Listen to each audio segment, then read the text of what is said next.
Les différentes prestations offertes en matière de sécurité sociale, on a trois grands groupes. Les allocations familiales, on a la pension vieillesse, d'invalidité et de décès, on a l'accident de travail.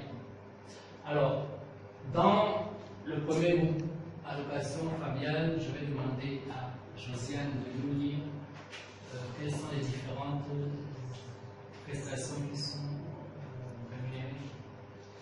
L'aide à la mère et aux nourrissons sont sous forme d'allocation prestataire, d'allocation prénatale, d'allocation de maternité, de prestations de frais médicaux de grossesse, de maternité et éventuellement des prestations en nature. Indemnité journalière versée aux femmes salariées bénéficiaires d'un congé de maternité. Les allocations familiales proprement dites. D'accord. Ça veut dire que, en ce qui concerne les allocations familiales, on a à la fois les remboursements liés aux allocations prénatales, avant l'accouchement, vous effectuez des actes, des soins, des examens, etc. Et la CNPS vous rembourse les prestations.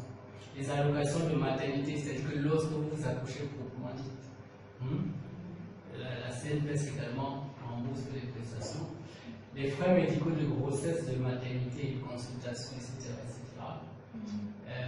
Éventuellement les prestations en nature, l'indemnité journalière versée aux femmes salariées pour que vous puissiez avoir quelque chose pendant votre période de congé de maternité. Donc, et les allocations familiales proprement dit pour les enfants. Deuxième groupe, PVD, pension, vieillesse, invalidité, décès. Gestion des retraites, gestion des cas d'invalidité, gestion des décès. D'accord. Donc, il est question ici de préparer la retraite, les 2 jours pendant le suivant. Gestion des cas d'invalidité en cas d'accident de travail, ainsi de suite, accident de travail, des trajets, je pense qu'on a vu ça ensemble aussi. Et en cas de décès. Ok. Ça aussi, ça se paye chaque mois, ça se reverse chaque mois. On en bénéficie une fois ou alors c'est un peu comme la CNPS. Il y a des rentes et il y a des versements trimestriels pour les retraites. Pour les cas d'invalidité, il y a des cas de rente. Gestion des décès, voilà. Accident de travail. Maladie professionnelle. Pour l'accident de travail, j'avais dit c'est bon, c'est vrai, c'est là. Maladie professionnelle, c'est quoi la maladie professionnelle? Une maladie qui est liée à ton activité. Là, peut-être le soudeur, si après les yeux. D'accord, quoi d'autre? Lorsque tu regardes l'écran de ton ordinateur, d'accord. Si vous êtes dans une usine et que vous inhalez une substance tous les jours, et demain vous avez des problèmes pulmonaires, les caissières qui inhalent les poussières des pieds de banque et tout ça, sans qu'on leur donne du lait, etc. Donc, se transformer en maladie. Il y a toute une liste de maladies qui sont réputées être des maladies professionnelles, et les médecins du travail aussi peuvent apprécier ce qui entre dans ces catégories-là. Accident de travail proprement dit, accident de trajet. On a dit que l'accident de trajet, c'est quoi? Tout ce qui est les accidents, l'accident qui peut survenir sur le trajet, peut-être que tu mets à ton boulot, mission d'études, tout ce qui est lié au travail. Pas tout ce qui est lié au travail. Tu as bien commencé. Après, c'est sur le trajet. Sur le trajet et retour seulement. Oui. Ici, tu vas en mission, par exemple. C'est pas compté comme accident de trajet. Le travail. Le travail à ce moment. Parce qu'il faut que ça respecte un itinéraire habituel. C'est-à-dire que les gens doivent pouvoir démontrer lors des témoignages que tous les soirs, pour rentrer, elles empruntent ce chemin-là. Dès lors que vous bifurquez sur le trajet habituel, ce n'est plus un accident de trajet. Ça veut dire que quoi? Ça veut dire que l'enquêteur va juger que si vous aviez emprunté le chemin habituel, vous n'auriez pas eu cet accident. Donc il faut vraiment. Voilà. Je pensais que les missions aussi étaient comprises. C'est pas le trajet. Parce que c'est pas habituel. On dit chemin aller-retour entre Il votre. faut le facteur. Oui, il faut que non seulement ça soit habituel, mais que ça soit sur le chemin de retour ou aller entre votre domicile ou résidence et votre lieu de travail. Donc la mission peut être ponctuelle, on peut vous domicilier en mission, mais vous n'allez pas forcément de chez vous à comprendre. Donc la loi est très méticuleuse sur le fait qu'il faut démontrer. Oui, oui, oui.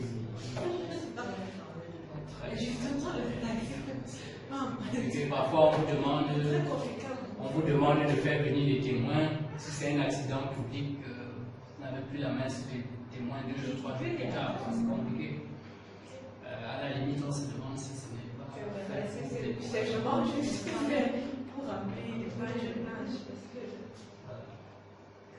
Moi j'ai une question. Oui. Par rapport à la dernière rubrique, est-ce qu'on peut faire une déclaration d'accident à la CNPS? On peut la faire aussi simultanément à l'assurance maladie. Si vous avez souscrit une assurance maladie, la CNPS, comment je dis ça, c'est 2 structures. Oui, ça veut dire quoi? Ça veut dire que, je comprends un peu, ça veut dire que vous décidez par exemple que je veux à la fois, par exemple, vous dites bon, il y a 2. Disons ça, je veux bénéficier de l'assurance et je veux profiter des allocations. Oui, tout simplement, voilà. Tout simplement, disons ça comme ça. Ouais, c'est une cotisation différente. Voilà, c'est un peu comme si vous dites que, c'est un peu comme si vous demandez, est-ce que l'employeur peut vous indemniser du fait d'un accident alors que la CNPS là? Il peut, s'il juge qu'il n'attend pas la CNPS, il peut décider de prendre celui, peut-être dans sa politique interne, et dire qu'en cas d'accident, nous, on prend en charge indépendamment de ce que la CNPS pourrait vous verser en sus. Donc l'assurance également pourrait vous prémunir en prenant toutes les assurances. Voilà, il n'y a pas de ceci. À propos des allocations, on a vu tout à l'heure, au niveau des allocations familiales, on a dit qu'il y avait des allocations prénatales, des allocations de maternité, des indemnités journalières. Donc on est dans le développement des différentes allocations. Alors je vais demander à Madame Sulamit de lire. Vous le souhaitez la bienvenue. À propos des allocations prénatales. Des allocations prénatales sont attribuées à toute femme salariée ou conjointe d'un travailleur salarié à l'occasion de chaque grossesse régulièrement déclarée à la prévoyance sociale. Elles sont calculées sur la base de 9 fois le taux mensuel de l'allocation familiale versée pour un enfant. L'attribution des allocations prénatales est subordonnée à des examens médicaux dont le nombre et la périodicité sont fixés par arrêté du ministre du Travail et des Lois sociales. Parfait. Allons-y jusqu'au bout. Une allocation, à propos des allocations de maternité, une allocation de maternité. Et on est déjà dans l'accouchement. Hein? Une allocation de maternité est attribuée à toute femme salariée conjointe d'un travailleur salarié qui donne naissance sous contrôle médical à un enfant né viable. En cas de naissance multiple, chaque naissance est considérée comme une maternité distincte. On peut faire les quintuplés. La constatation médicale de l'accouchement. Dans le cas où l'allocation risquerait de ne pas être utilisée au profit de l'enfant, la Caisse nationale de prévoyance sociale peut, après enquête, supprimer le versement de tout ou partie de cette allocation ou la verser à une œuvre ou à une personne qualifiée qui aura la charge de la recto-soin exclusive de l'enfant. Moi j'ai une question directement. Quand on parle d'allocation, je sais que j'étais au début, donc je ne sais pas mais quand on parle des allocations familiales, je sais que lorsqu'il faut payer pour un enfant, un truc comme ça, on se rassure que si c'est la femme qui prend, le père ne peut plus prendre.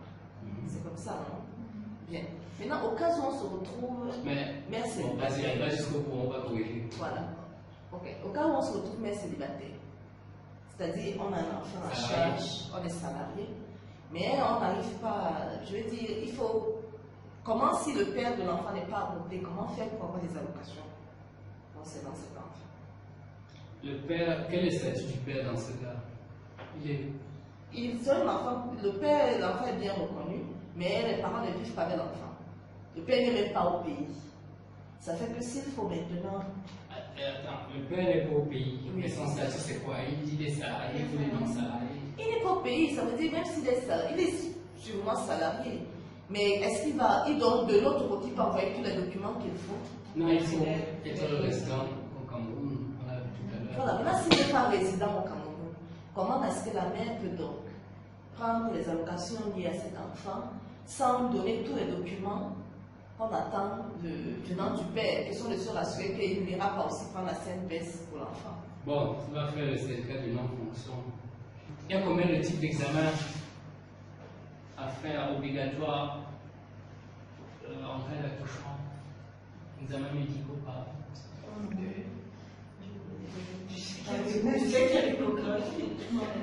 combien d'échos? C'est 3 enfants. Minimum obligatoire. 3. On oblige 3. 2. On va la protéger. On oblige 2. 2 minimum. Le Le 3e et 4e mois, premier examen, Oui. et le 7e et le 8e mois. Oui. Donc c'est le minimum, ça ne vous empêche pas d'en faire plus. Hein, mais au moins ça, il faut qu'on connaisse. Si l'enfant n'a pas des maladies congénitales et tout ça. La notion de viable. Viable, parfait. Ça c'est fondamental. C'est quoi viable? Ça veut dire quoi être viable? Non, On ne veut pas les. On ne On veut n'a pas pas dit genre viable. viable. Ça veut dire si un enfant naît, on sent qu'il va mourir, on ne verse pas. Pas forcément dans 5 qui va mourir, mais je pense, si c'est que mes féministes sont bons, on dit d'un enfant viable, un enfant qui, je vais prendre un exemple concret. Imagine tu accouches un enfant peut-être qui a une malformation qui l'empêche, qui ne lui permet pas peut-être de vivre longtemps. Oui, ces jours sont menacés. Voilà, ces Donc, jours sont sont comptés. comptés, voilà. D'accord. Et on n'allait pas, parce qu'il y a souvent des morts-nés. Quelqu'un est sorti vivant, il a respiré 2 minutes Après, il fait. et il décède. À ce moment-là, la CNPS, Mais on a les congés de maternité. congé, pour quelle période encore? Enfin bon, il faut bien qu'on soit, on ressorte du chemin. On va Se reposer. C'est ça, même fois, c'est Bon. bon petit. On peut, parce que psychologiquement tu as affecté, on peut te laisser aller jusqu'au bout de. C'est l'entreprise qui va dire Oui, que c'est l'entreprise. psychologiquement tu as affecté. Voilà. Mais est-ce que la CNPS va reconnaître donc ça? On dit non. C'est ce qu'on entend de dire. L'enfant n'est pas viable. Il est né, mais il est mort. Bon. Maintenant, quand on dit que l'enfant n'est pas viable, l'enfant peut ne pas être viable, mais il est vivant durant les 3 mois où on était censé être en congé de maternité. En ce moment-là, est-ce on qu'il y a fait une comment? limite? Si ton dossier est déjà déposé, ils ne vont plus vérifier. Donc c'est ta chance. Mais on dit, quand on dit viable, ça dit donc encore dans l'enceinte de l'hôpital, on se dit que dans les secondes. Donc, on considère que vraiment la limite, c'est déjà ça qui a trouvé ton Moi, je veux aussi ma qui transforme les informations. Oui, parce que déjà, à la naissance, on Je crois qu'il y a un verra. certificat, attendez, il y a un certificat de. De fiabilité. Oui. Qu'il faut, mais c'est administratif. Hein. Voilà. C'est que tu vas à la mairie, on te On te signe. signe un truc. Mais en réalité, on devrait vérifier que est-ce que physiquement l'enfant est comportement l'enfant. Bon, c'est administratif, tu vas à une mairie, on te signe le document. Mais là, c'est même pas logique. Parce que si le problème, l'enfant peut le perdre fiable. Mais les allocations de maternité, là, les allocations prénatales, la femme en question, elle a suivi, c'est les mêmes choses que pour l'enfant qui vit. Donc on ne peut pas lui refuser ça parce que son enfant n'est pas fiable. Tu vas payer donc quoi? On paye quoi? Déjà.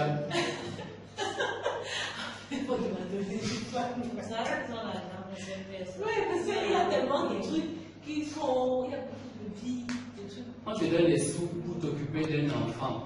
L'enfant n'existe pas. Imaginons tu as un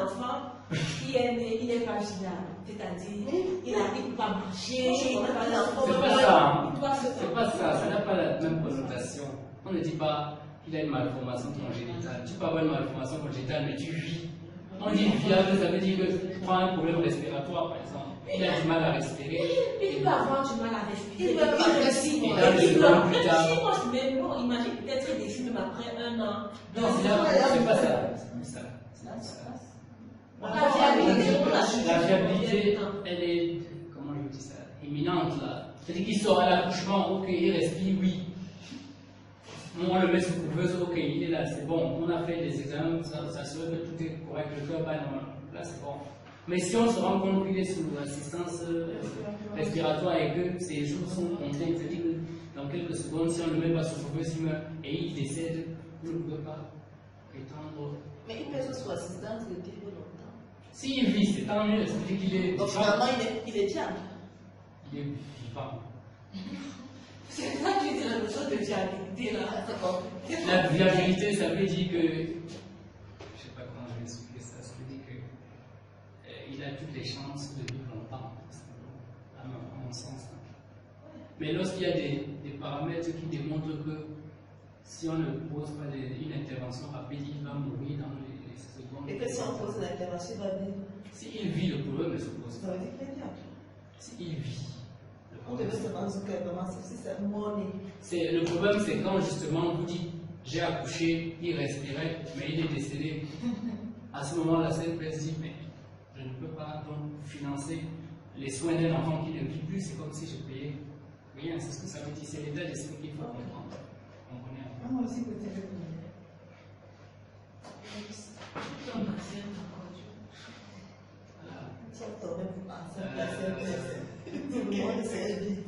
Alors, indemnité journalière versée aux femmes enceintes, qui va lire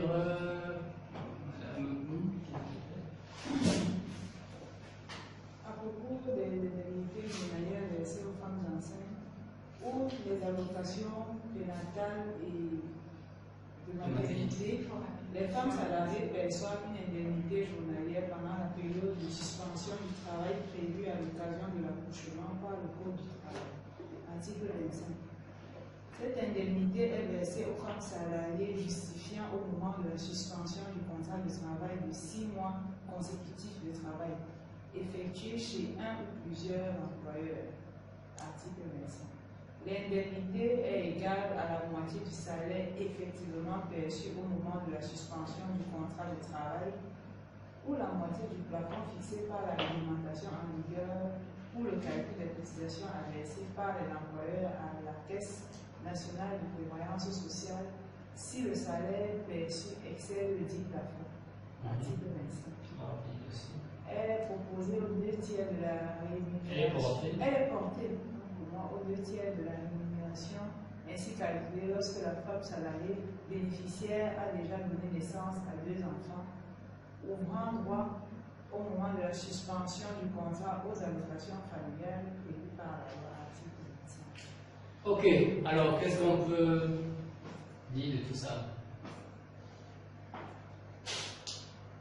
Vous êtes une nouvelle embauchée, vous êtes à 5 mois d'ancienneté, c'est votre premier emploi. Vous déposez votre dossier pour bénéficier des prestations. Est-ce que ça va passer? D'accord, ça va passer. Est-ce que la loi va vous expliquer ici? Pour bénéficier de 6 mois consécutifs. Chez nous, on a eu des cas comme ça, quelqu'un qui a loupé au moins d'1 mois. On faisait le décompte, il manquait 1 mois. On m'a dit, bon, tu as perdu. Voilà. Deuxième point, en ce qui concerne l'indemnité, avant la loi de la disposition de février 2015, le plafond était de combien? Le plafond des cotisations?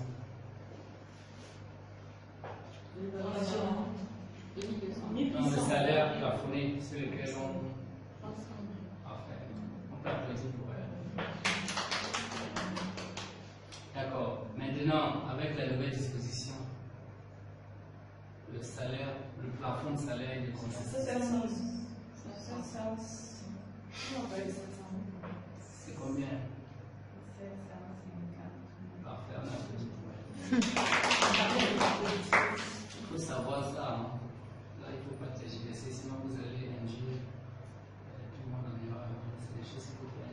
Ok, maintenant avec la nouvelle loi 6, comment il faut interpréter ça? On vous dit que si votre salaire que vous touchez régulièrement est inférieur au plafond, considérons que le nouveau plafond c'est 750 000. Alors, vous pouvez bénéficier de combien?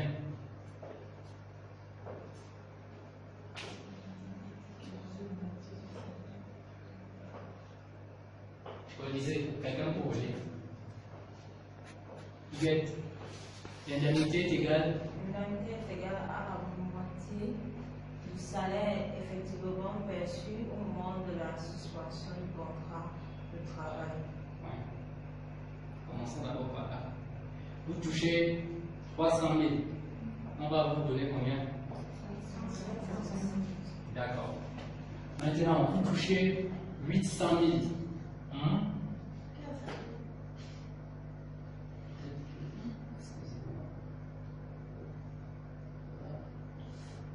Ok. Vous touchez 800 000 de salaire. Dans ce cas-là, comment on fait?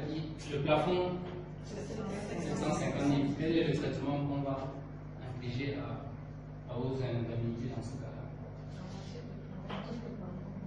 Ça revient à combien? Ça donne combien? 375. Parfait. Voilà, donc je voulais juste attirer votre attention.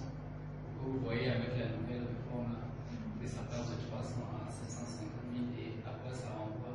Vous voyez que là maintenant la marge de manœuvre est plus intéressante. Avant c'était 300 000. Pour peu que vous touchez 301 000, on vous donne 150 000 francs.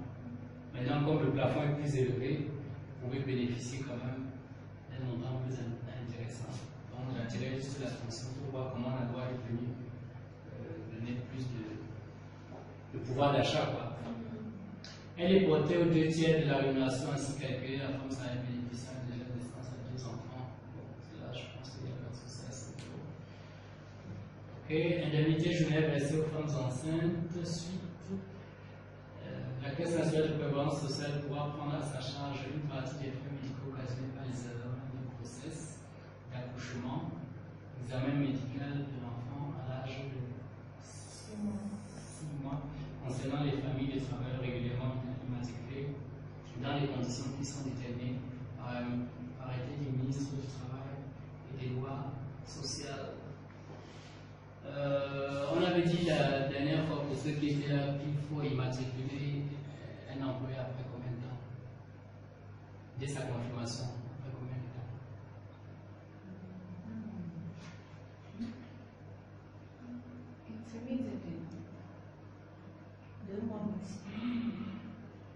Dès qu'on le confirme, Il y a quelques jours là, quelques jours après. C'est proche. 6 jours. Non, c'est 12, 15. après cette sécurité. Voilà, dans cet intervalle-là. C'est de l'administration, comme on l'a vu la dernière fois, il faut vraiment être. Comment je dis ça?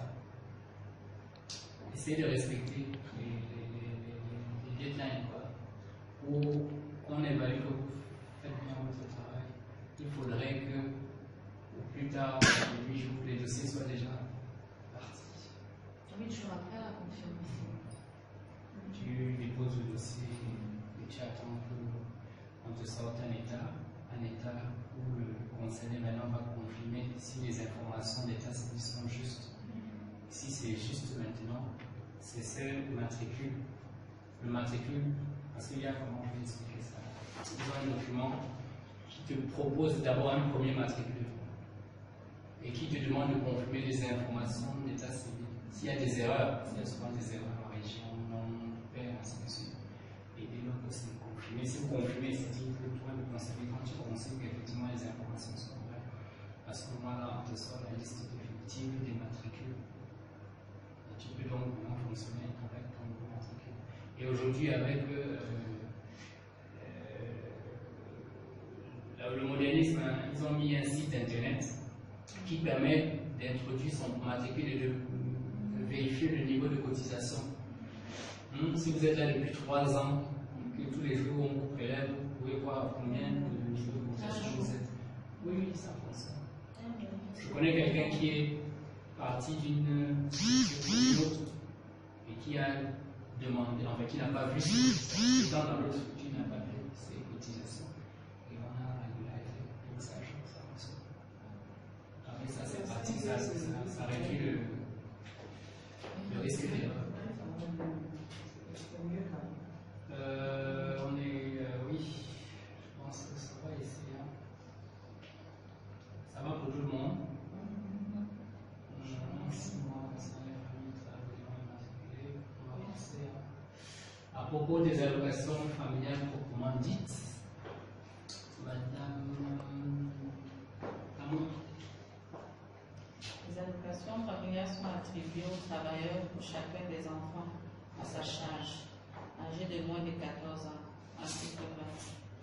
Cette limite est portée à 18 ans pour l'enfant placé en apprentissage et à 21 ans, s'il poursuit des études ou si, par suite d'infirmité ou de maladie incurable, il est dans les possibilités de se livrer à un travail salarié. Le montant des allocations familiales est calculé au mois. Au cas où un enfant vient à ouvrir droit ou à cesser d'ouvrir droit à ses allocations en cours du mois, celles-ci sont dues pour le mois entier. Article 21. Les allocations familiales sont payées à terme échu et à intervalles réguliers, ne dépassant pas 3 mois. Ok. Revenons sur la réforme de février 2015. Qu'est-ce en matière d'allocation familiale, le montant est de combien maintenant? De 2800. C'est le trimestre. On a ajouté combien? Oui, c'est ça. C'est ça. Voilà, ça fait combien par trimestre? Par enfant? 5400, c'était par. Avec les 1800. Maintenant, c'est 2800, ça fait combien?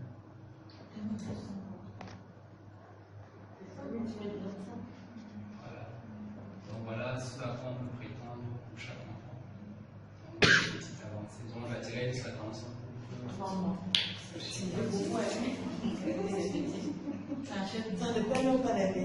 Moi, j'ai bénéficié de cela et c'était une main qui tombait du ciel. Parfois, bon, ça tombe, tu te dis. C'est vrai, tu peux dire, je te dis, mais ça peut aider quoi. Ça peut aider. C'est un argent qui vient comme ça. Ça peut aider. Monsieur, et pour les remboursements de médicaux for the test, what is the amount? Ça dépend. Les frais de consultation, en réalité, lorsque dans le formulaire, le médecin va mentionner le montant de ses frais, de ses consultations. Si c'est par exemple 10 000 la consultation, il va mentionner et vous allez signer pour attester qu'effectivement vous avez été consulté à ce prix-là. Donc vous reconnaissez ce prix. Et c'est ça qui va être. Même si le pourcentage, c'est combien? C'est pas 100%. Il y a le frais, il y a. Comme ils payent souvent par forfait, et quand on te donne un package là, c'est pas souvent très détaillé. Mais ils remboursent ta prestation. Ils te donnent 900 francs par.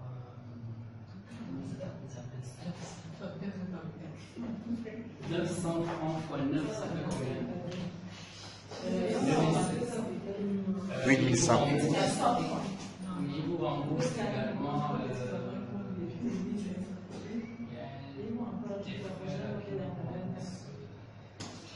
En fait, mais on peut le retrouver sur les formulaires. C'est très souvent quand je demande à ceux qui ont venu ici pour nous dire que c'est un montant forfait. Donc on ne détaille pas pour vérifier si effectivement. Moi, quoi, de tout. Oui. Puisqu'on paye tout, et l'indemnité journalière, et le remboursement de la consultation. Tout si ça fait 25 000, après 9 mois. Je ne peux pas atteindre. Je pense. Pourquoi c'est longtemps? Non, c'est peu consistant.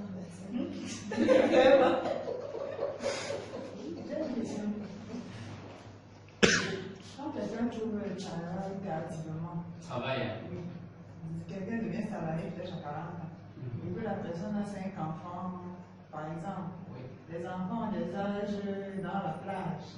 Bon, l'allocation pour cette personne ne se passe comment? Elle les aligne, on l'appelle. Elle va constituer le dossier pour chaque enfant.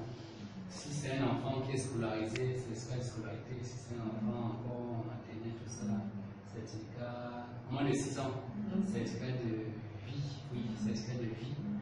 Vous allez composer le dossier comme il se doit. Et ça ne doit pas poser Pour toutes les années. Non, par rapport au moment où tu as commencé. Il n'y a pas de rappel. On te paie avant que tu cotises. On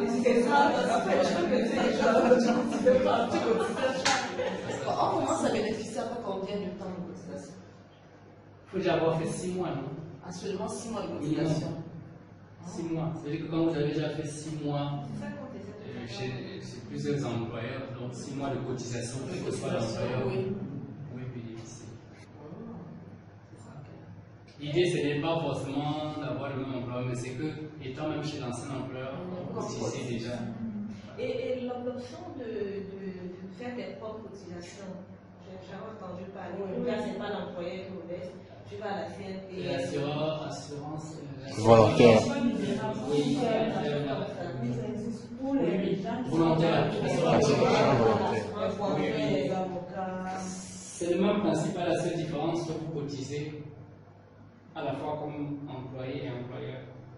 Ça veut dire quoi? Ça veut dire que si l'employeur doit cotiser 4,2 et vous 2,8 en tant que salarié, et que vous décidez donc de cotiser en tant qu'assuré volontaire ou profession travail indépendant, à ce moment, on va vous demander de poser les 7%, donc 2,8 plus les 4,2.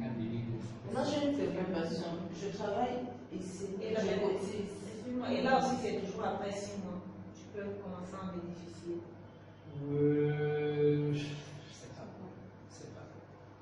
C'est vrai qu'on n'a pas encore eu un cas pratique.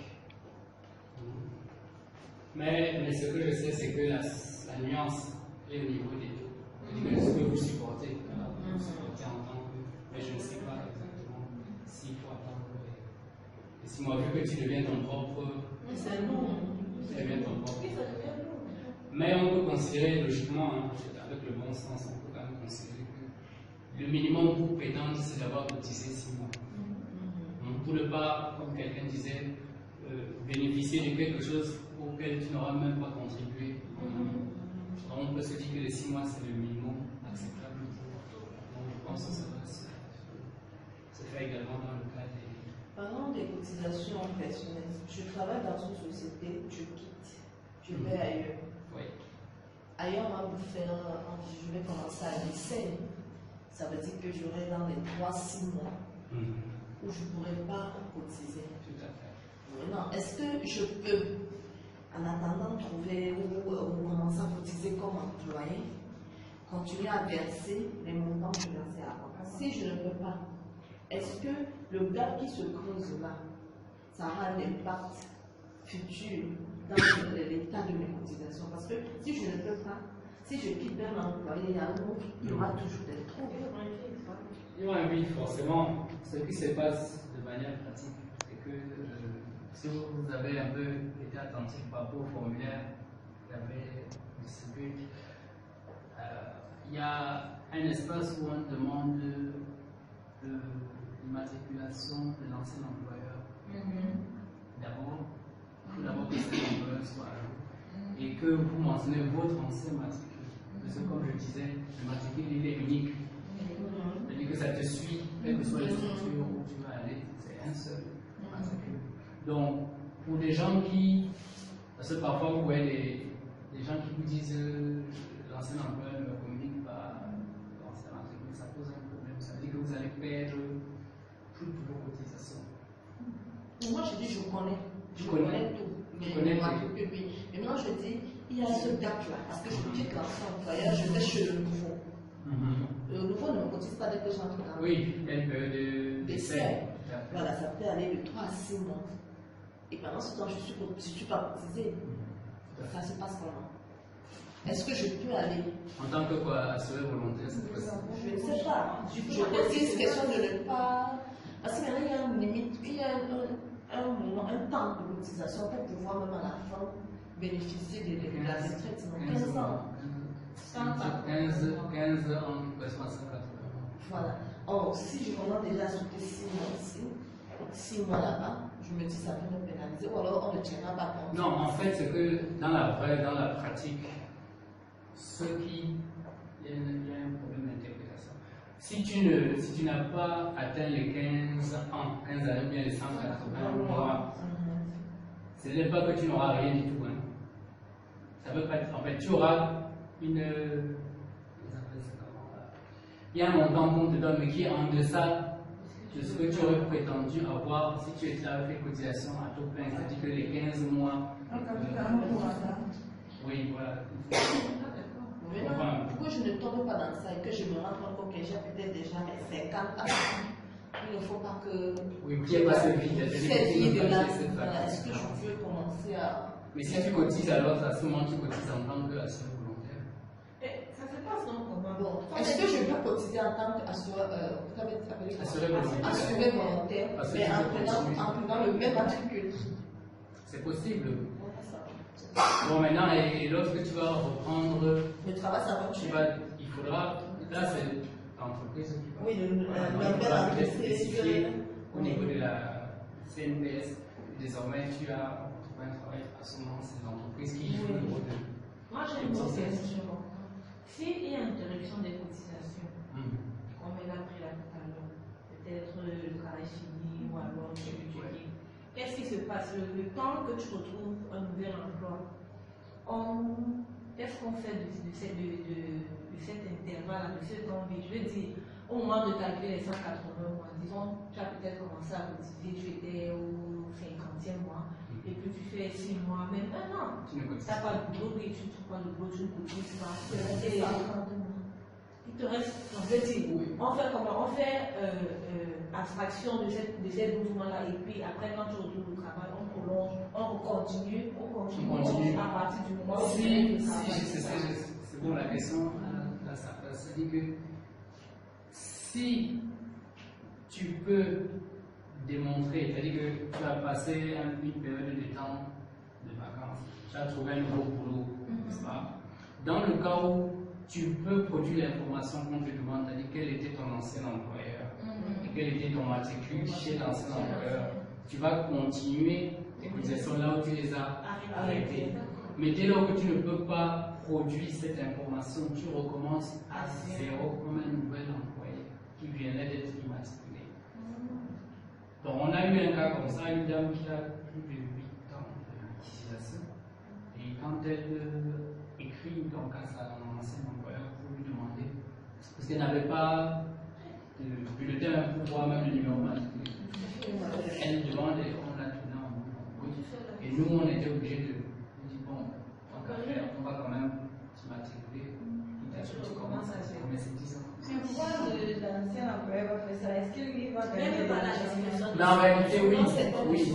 Elle dit qu'elle va, on va constituer ça. Non, sérieux, attends, C'est là la porte sur son. Parce que très souvent, c'est des petites manières qui existent. C'est ça, tu dois prendre ça comme ta carte d'identité. Il faut noter ça quelque part. I saw a case of somebody who was absent. Un monsieur qui n'était pas au bureau, apparemment il était au congé. Mais on a envoyé la liste de prestations des parents qui doivent bénéficier de ça. Il n'était pas là. Et quelqu'un a pris pour lui. C'est mieux payer aussi ça. Et lui, il avait plus de 5 enfants. Donc, quand tu prends le montant là, tu multiplies ça, it was close to 78,000 or something. How can CMPS come in? Or how do you retrieve your money? Because he didn't give his authorization. La personne a mis le numéro, son numéro de carte, là-bas. C'est du faux. C'est du faux. Le contrat est intitulé. Peut-être c'est les gens de la CNPS. Intitulé. Si les gens de la CNPS même payent ça, c'est le faute. C'est pour ça qu'on vous identifie, quand on vous appelle là. C'est-à-dire que lorsque votre dossier est clair, à jour, on vous appelle pour l'identification. Là-bas, vous prenez les photos pour s'assurer que la personne, le bénéficiaire, la locataire, c'est vraiment vous. Apparemment, mais c'est comme si ici, ils ne payent pas l'entreprise. Ils font des virements. Oui, ils font des virements, oui. Et l'entreprise vous prend maintenant chez les caissiers d'entreprise. Parce que parfois, lorsqu'il y a beaucoup de. Comment dirais-je? Parfois, ils peuvent envoyer le montant globalement à l'entreprise. Et l'entreprise vit dans les comptes individuels. Ça se fait. Mais je dis qu'il y a eu un faux.